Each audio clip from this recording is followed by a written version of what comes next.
Hello guys, आज हम लोग पढ़ेंगे मध्यकालीन इतिहास के बारे में, मध्यकालीन भारत का इतिहास के बारे में। सबसे पहले पढ़ेंगे हम आज महमूद गजनवी के बारे में।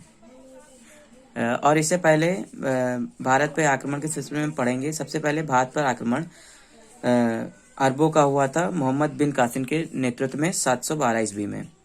उस समय सिंध पर दाहिर का शासन था। उसके पश्चात महमूद गजनवी आता है और वह 997 में गजनी की गद्दी पर बैठता है और उसने भारत पे 17 बार आक्रमण किया था। इसका सबसे पहला आक्रमण वहिंद के शासक जयपाल के विरुद्ध था। फिर इसने 1025 में महमूद गजनवी ने सोमनाथ मंदिर जो सौराष्ट्र गुजरात में आता है उस पर आक्रमण किया और वहां पे लूटपाट की। महमूद गजनवी का अंतिम आक्रमण सिंध और मुल्तान के तटवर्ती क्षेत्रों के जाटों के विरुद्ध था और इसके शासनकाल में इसके दरबारी थे और मतलब विद्वान दरबारी कह सकते हैं, विद्वान कह सकते हैं। अलबरूनी, फिरदौसी, उल्बी और फारूकी जैसे विद्वान इसके दरबार में थे।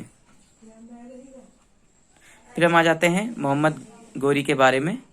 मोहम्मद गोरी ने भारत पर पहला आक्रमण 1775 ईस्वी में मुल्तान में किया था। चालुक्य शासक भीम सेकंड ने 1178 में मोहम्मद गोरी को परास्त किया था।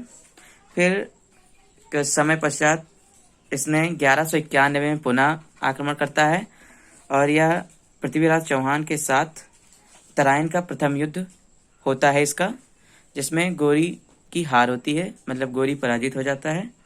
फिर कुछ में 1 साल तक यह शांत बैठता है और फिर 1192 ईस्वी में तराइन का द्वितीय युद्ध पुनः पृथ्वीराज चौहान के साथ होता है और यह युद्ध में विजयी होता है, पृथ्वीराज चौहान को बंदी बना लेता है। उसके पश्चात इसने भारत में तुर्क सत्ता की स्थापना की। मतलब मोहम्मद गोरी ने तराइन का द्वितीय युद्ध जीतने के बाद पृथ्वीराज चौहान को बंदी बनाने के पश्चात तुर्क सत्ता स्थापित करता है भारत में। फिर चंदावर का युद्ध 1194 ईस्वी में मोहम्मद गोरी ने कन्नौज के शासक जयचंद के साथ होता है, जिसमें जयचंद की हार होती है और मोहम्मद गोरी इसमें भी विजयी होता है। 1206 में खोखरों ने मोहम्मद गोरी की हत्या कर दी थी। मोहम्मद गोरी ने कुछ सिक्के चलवाए थे, जिसमें एक और कलमा और दूसरी ओर लक्ष्मी जी की आरती खुदवाई थी। तो आज हमने पढ़ा महमूद गजनवी और मोहम्मद गोरी के बारे में। सो गाइस, आपको अगर